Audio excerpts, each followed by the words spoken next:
I got linked up with BDP back in 1986. My cousin was a security guard at the Franklin Men's Shelter where KRS-One lived, and Scott LaRock was actually a social worker there. And, you know, I was about 15 years old at the time.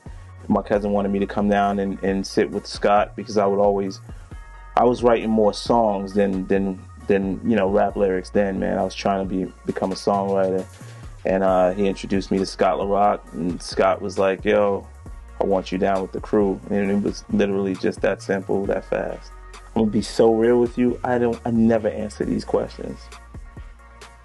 Like, and you can keep this going, like BDP, man, it was kind of like after KRS and I broke up, man, you know, just, I tried to stay away from a lot of the BDP stories, period. Now I'm gonna think of one just for 24/7 HH. Here's a memorable story about BDP, man. For those of you who bought the Criminal Minded album or seen the pictures, I'm gonna tell you why they started wearing the hats on the album cover. That's funny to me. These dudes, Scott and KRS, came over to my crib, and honestly, I was this 15-year-old kid. I always felt like I could do anything. And here's an example.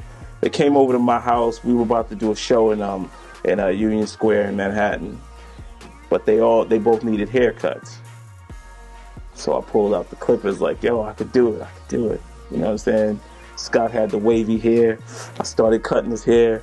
Meanwhile, I had never cut hair before a day in my life, and left my man's head full of patches. And foolish KRS let me do the same thing even after seeing him with that. And then the next day was the photo shoot for the album cover. So they were forced to go and pick up some hats, the kind of Applejack hats they were rocking on the album cover. So, you know, anytime I see that cover, I always think about, you know, silly KRS and Scott for allowing me to do that, you know.